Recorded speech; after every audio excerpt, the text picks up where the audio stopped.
Assalamualaikum warahmatullahi wabarakatuh. Saya Karsanbil Manja, Mandim 1906 akan mempresentasikan PPT dari artikel yang telah saya ambil.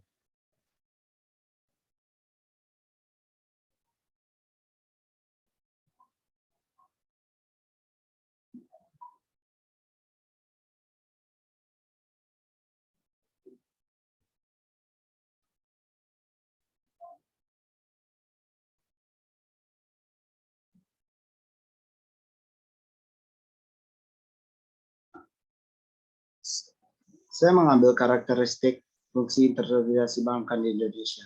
Saya akan menganalisa urgensi penelitian, tujuan penelitian, hipotesis kerangka penelitian, metode penelitian, variabel penelitian, formula, dan kebijakan. Yang pertama, urgensi dan tujuan penelitian. Pengeluaran dana yang cukup besar untuk penyaluran kredit bank membutuhkan pembiayaan cukup besar. Karena jika tidak akan mengganggu kredibilitas bank, setiap rencana ekspansi kredit harus didukung oleh adanya tambahan modal. Karena apabila tidak ada ekspansi kredit akan berdampak terhadap turunnya karbon. Sehingga penting bagi manajemen bank untuk menentukan kebijakan struktur modal dalam operasional bank, khususnya dalam menyalurkan kredit. Tujuan dari penelitian ini adalah untuk mendalami kegiatan karakteristik spesifik bank jauh lebih luas dari tipik kepemilikan Bank Indonesia, yaitu bank pemerintah, domestik, campuran, dan bank asing. Lalu ada poin kedua, hipotesis dan kerangka penelitian.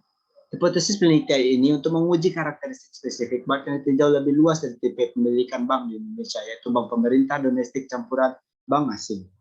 Mengingat dari berbagai penelitian yang menunjukkan struktur kepemilikan dari karakteristik spesifik bank memiliki pengaruh terhadap struktur modal, namun dapat proses pengalihan sumber pendanaan bank untuk meningkatkan tumbuhan dan penyaluran kredit masih terdapat perbedaan dengan meningkatkan ekuitas atau penambahan uang atau penambahan utang.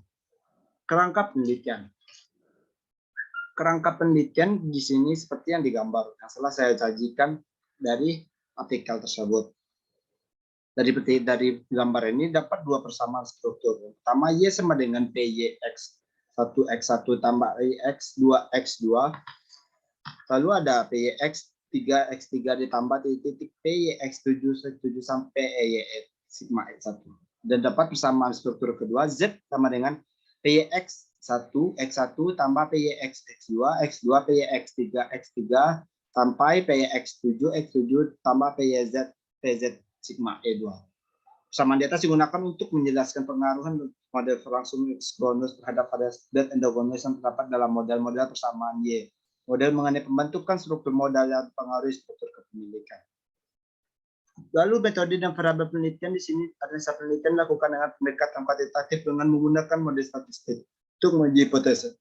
Dalam penelitian ini, penulis menggunakan variabel independen yang struktur kepemilikan dibagi 3 kepemilikan. Formula kebijakan di sini adalah Y sama dengan PRX1, X1 tambah PY1, X2, PY1, PRX2, sama strukturnya juga ada Z. Z sama dengan PYZ-X1 tambah PYZ-X2, PYZ-X3 sampai dengan PYZ sampai PYZ-X5.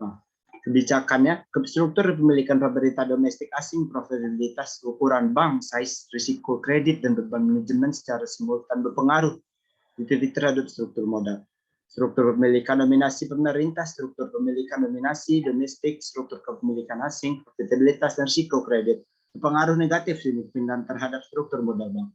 Struktur kepemilikan domestik asing, probabilitasnya size, credit risk, expensive, manajemen dan struktur modal berpengaruh secara simultan terhadap fungsi intermediate bank. Baiklah, itu yang bisa saya sampaikan dari artikel ini. Ada 8 poin. Banyak salah kata dan maaf, saya minta maaf. Saya pamit undur diri. Assalamualaikum warahmatullahi wabarakatuh.